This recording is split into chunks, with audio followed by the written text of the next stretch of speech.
Romans chapters 8 and verse 19 says, for the earnest expectations of the creature waiteth for the manifestation of the sons of Yahweh.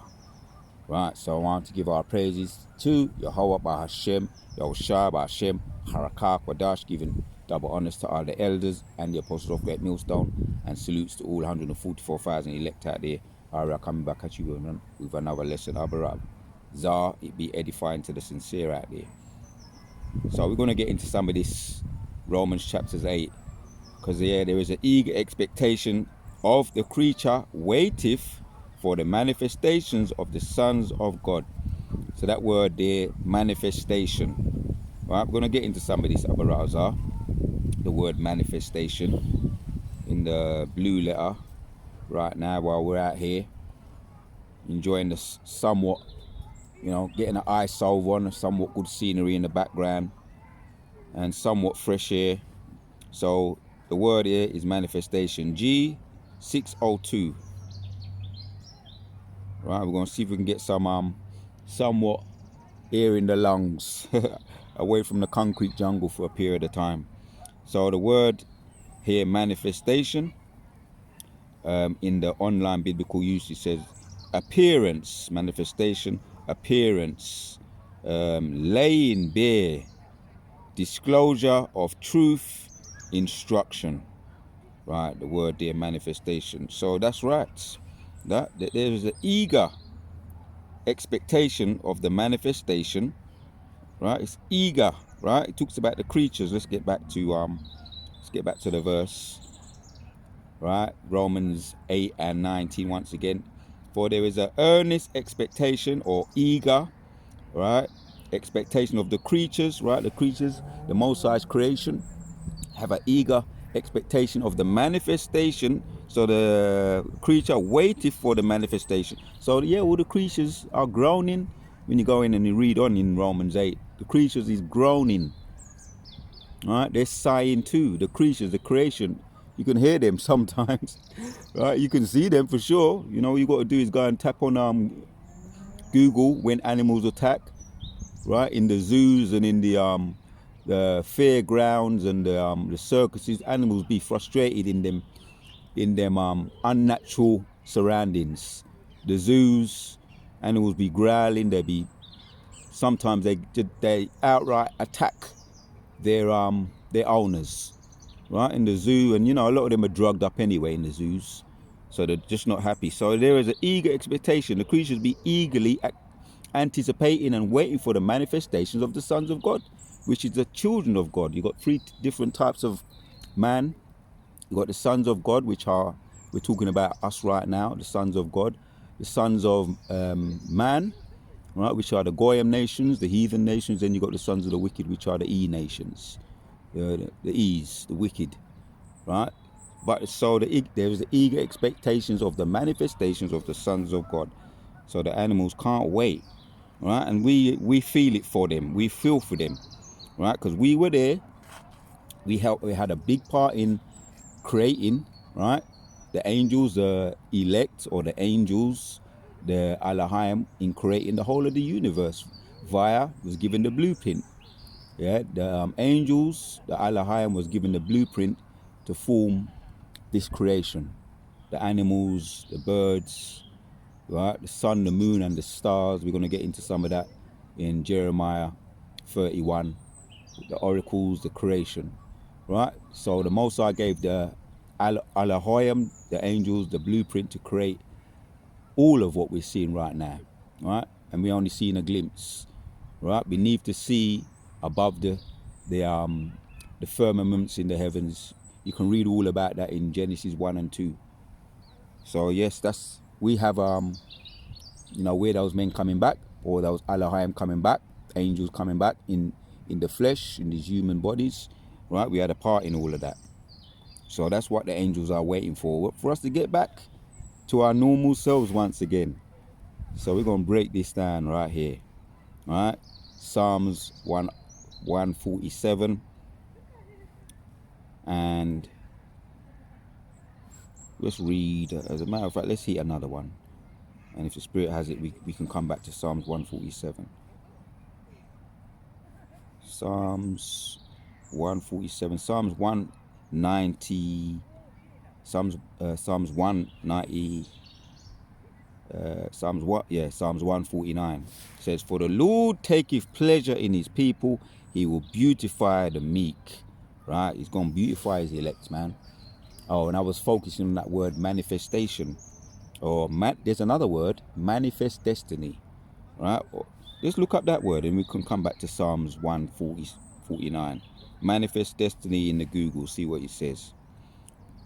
Because you have disclosure, as it's broken down in the blue letter, disclosure, or appearance in the blue letter. So let's see what Google has to say in the word that's very similar to it, manifest destiny, because we heard that word, familiar with that word. Let's get a reminder of that word, manifest destiny.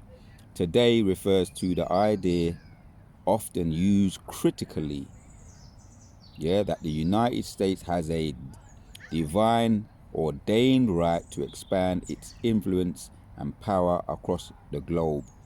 All right, so they believe that in their manifest destiny, the old saying that was coined, right, by we can get into who coined that word, that particular word, but the word means the idea often used critically that the United States has a divine ordained right to expand its influence and power across the globe, essentially justified a sense of American exploitism, exceptionalism, and a mission to spread its values, if I'm pronouncing that word right, values and way of life, even if it means intervening in others, intervening in other countries' affairs. Right? Yeah, what they did to them, what the Americans or the Babylonians, revived Babylonians, the revived Romans did to the the native Indians, the so-called native Indians, what they called them, or the Gadites, what they described as in the Bible, or the Reubenites, what they did to them, exploit them, stole their land, gave them smallpox blankets, smallpox blankets, TB, tuberculosis, and stole their land and their women and raped their women. So this is what they coined that term there, manifest destiny. It is, let's read on. It is largely seen as a historical concept that can be applied to modern situations where a nation feels entitled to exert its dominance on the world. I think that Putin's, I think he has that sense of that God complex over Ukraine at the moment. He said to Trump, "We're not going to ease up on them Ukrainians." So I believe he's exercising that manifest destiny, as we just reading there. It's largely seen as a historical concept that can be applied to modern situations where a nation feels entitled. Putin, the Russian president, he feels entitled to dominant over Ukraine, feels entitled to exert its dominance on the world stage, often with negative conditions due to its association with past colonial expandisms. So I wanna tap in, and then we're gonna get back to the scriptures. Who coined that term, manifest destiny? Who coined it? Who came up with it?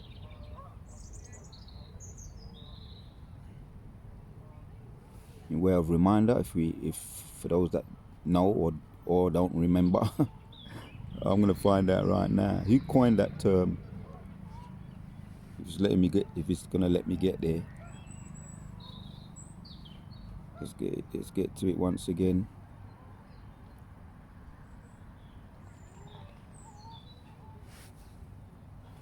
Who came up with that word? Who coined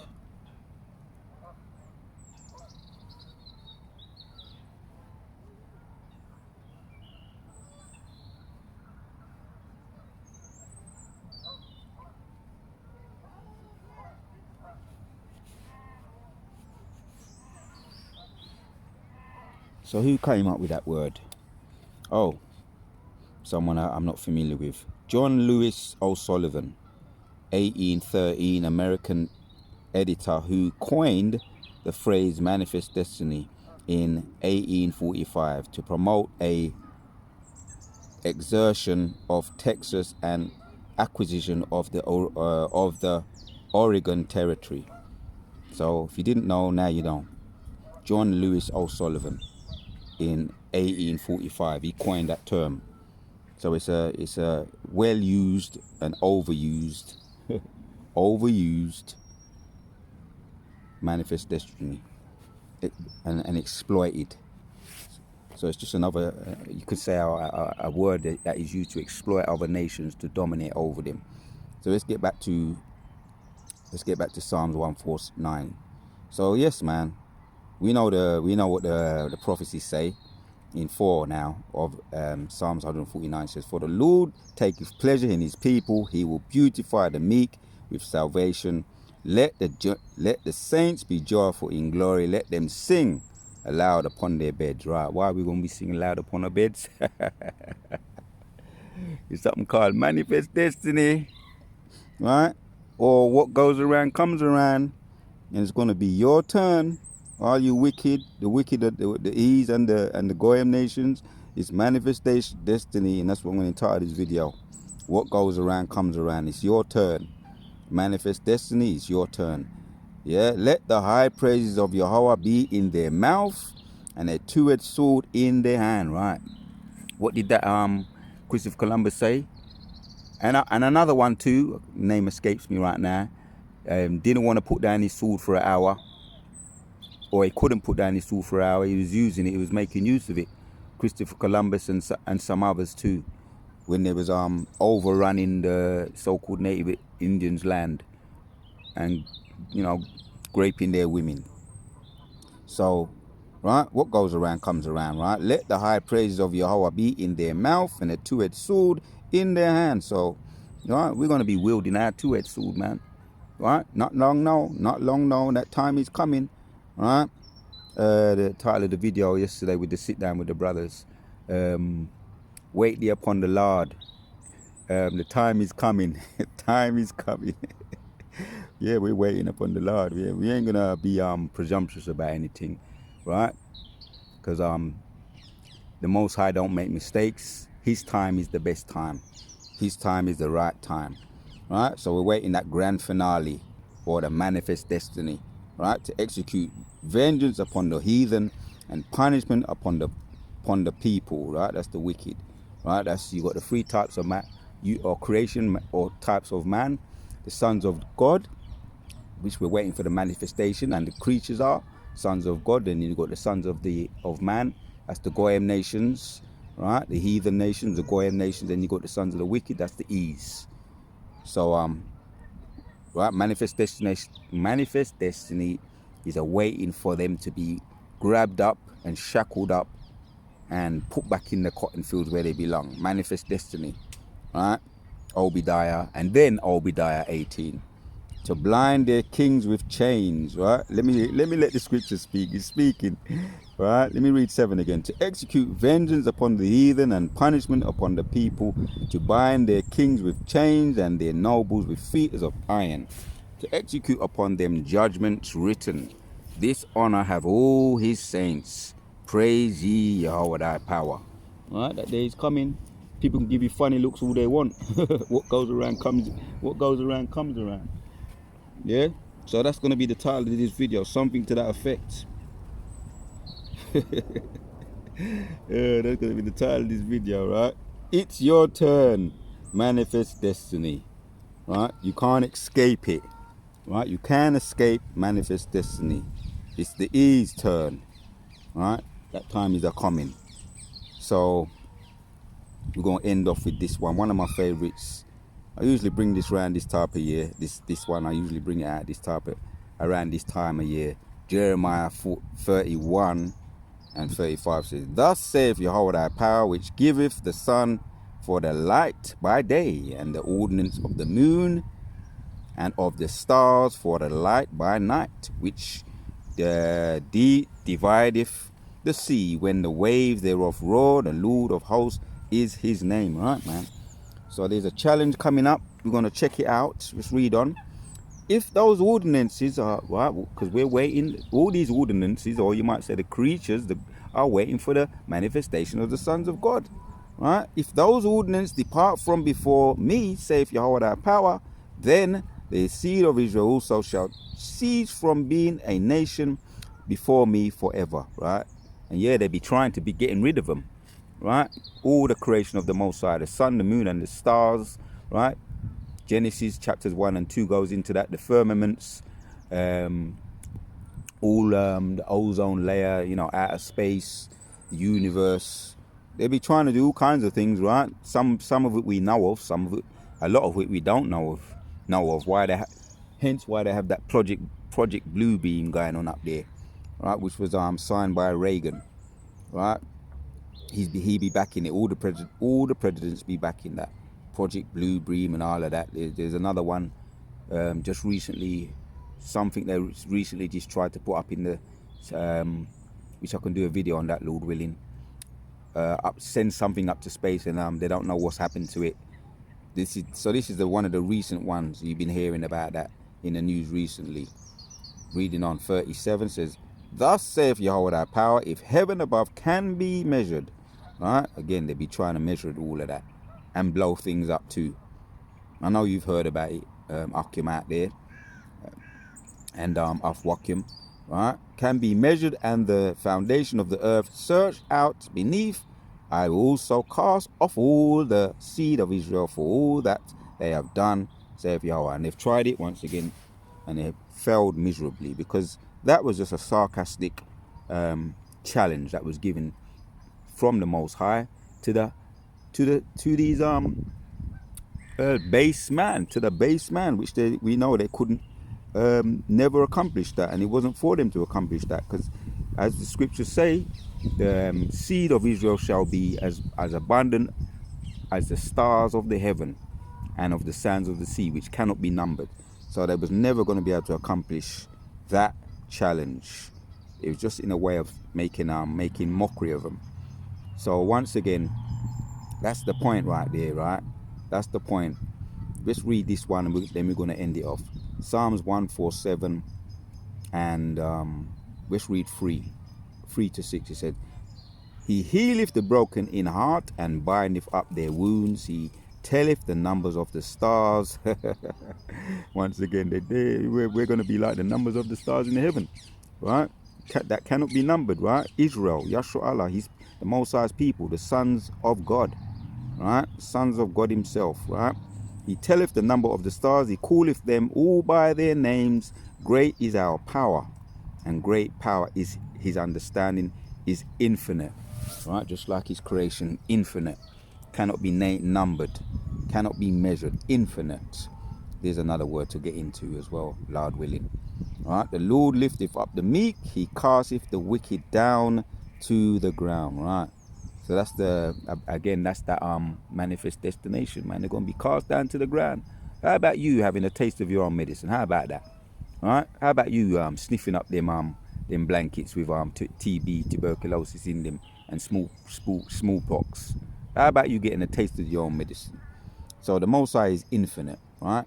That's his power. Cannot be measured, cannot be searched out, cannot be stopped. So once again, that's the point right there. The Lord lifteth up the meek, he casteth the wicked down to the ground, right? So that's manifest destination right there, man. Point done, made. I just wanted to bring out a couple of those points, hit those bullet points right there, right? You can't escape manifest destination. It's your turn. So the Wadaya Bashim Yoshai Kala Yahweh Bashim Yoshai Bashim Rakah Padash.